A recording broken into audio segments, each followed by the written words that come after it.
ತಾಲೂಕಿನ ಬೇಗೂರು ವ್ಯಾಪ್ತಿಯ ಕಾಡಂಚಿನ ಗ್ರಾಮ ಪಂಚಾಯಿತಿ ಭೀಮನಕೊಲ್ಲಿಯ ಗ್ರಾಮಗಳಾದ ಕಾಳಯ್ಯನಹಳ್ಳ ಮತ್ತು ಜಾಗನಕೋಟೆಗೆ ತೆರಳುವ ರಸ್ತೆ ಒಂದೆಡೆ ಕೊರಕಲ್ಲು ಬಿದ್ದು ಸಂಪೂರ್ಣ ಹಾಳಾಗಿದ್ದರೆ ಮತ್ತೊಂದೆಡೆ ಕೆಸರುಗದ್ದೆಯಂತಾಗಿದೆ. ಮಳೆಗಾಲದಲ್ಲಿ ಈ ಭಾಗದ ಜನರಿಗೆ ಸಂಪರ್ಕ ರಸ್ತೆಯೇ ಇಲ್ಲದಂತಾಗುತ್ತದೆ. ಭೀಮನಕೊಲ್ಲಿ ಮುಖ್ಯ ರಸ್ತೆಯಿಂದ 2 ಕಿಲೋಮೀಟರ್ ದೂರದಲ್ಲಿರುವ ಕಾಳಯ್ಯನಹಳ್ಳ ಗ್ರಾಮದಲ್ಲಿ 75ಕ್ಕೂ ಹೆಚ್ಚು ಕುಟುಂಬಗಳಿದ್ದು ಬಹುತೇಕ ದಲಿತರೇ ವಾಸವಾಗಿದ್ದಾರೆ. ಅದೇ ಮಾರ್ಗವಾಗಿ ಜಾಗನಕೋಟೆ ಗ್ರಾಮಕ್ಕೆ ಮಳೆಗಾಲದಲ್ಲಿ ರಸ್ತೆ ಗದ್ದೆಯಂತಾಗುತ್ತದೆ. ಜಮೀನುಗಳ ಒತ್ತುವರಿಯೂ ಕಾರಣವಾಗಿದೆ ಮತ್ತು ಬೇಸಿಗೆಯ ಸಂದರ್ಭದಲ್ಲಿ ಸಾರ್ವಜನಿಕರಿಗೆ ಸಂಚರಿಸಲು ಅವಕಾಶವಿರುತ್ತದೆ ಅಷ್ಟೇ. ಈ ರಸ್ತೆ 1981ರಲ್ಲಿ ಮೆಟ್ಲಿಂಗ್ ಆಗಿದ್ದು 43 ವರ್ಷ ಕಳೆದರೂ ಗ್ರಾಮಗಳ ಸಂಪರ್ಕ ರಸ್ತೆಗೆ ಡಾಂಬರೀಕರಣ ಮಾಡದಿರುವುದು ಈ ಗ್ರಾಮಗಳ ಬಗ್ಗೆ ಅಧಿಕಾರಿಗಳು ಮತ್ತು ಜನಪ್ರತಿನಿಧಿಗಳಿಗೆ ಇರುವ ನಿರ್ಲಕ್ಷ್ಯಕ್ಕೆ ಕನ್ನಡಿ ಹಿಡಿದಂತಾಗಿದೆ.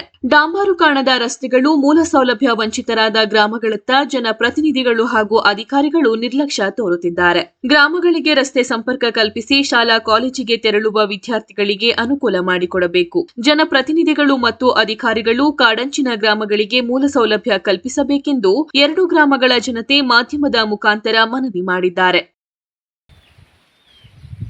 ಸ್ವಾಮಿ, ನಾವು ಜಾಗನಕೋಟೆ ಗ್ರಾಮದಿಂದ ಮಾತಾಡ್ತಾ ಇರೋದು.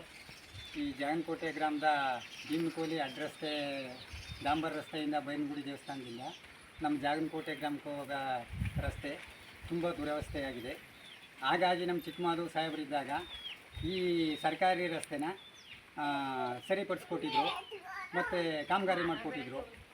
ಹಾಗಾಗಿ ಈಗ ಅದು ದುರವಸ್ಥೆ ಆಗಿರೋದ್ರಿಂದ ಜನಗಳು ಮತ್ತು ದನಕರು ಓಡಾಡಲು ತುಂಬ ತೊಂದರೆಯೋದ್ರಿಂದ ಈ ರಸ್ತೆನ ಸಂಬಂಧಪಟ್ಟ ಅಧಿಕಾರಿಗಳು ಮತ್ತು ವರ್ಗದವರು ಇದನ್ನು ಸರಿಪಡಿಸ್ಕೊಡ್ಬೇಕು ಅಂತ, ಬೇಗ ಮಾಡಿಸ್ಕೊಡ್ಬೇಕು ಅಂತ ತಮ್ಮಲ್ಲಿ ಕೇಳ್ಕೊಳ್ತೀವಿ.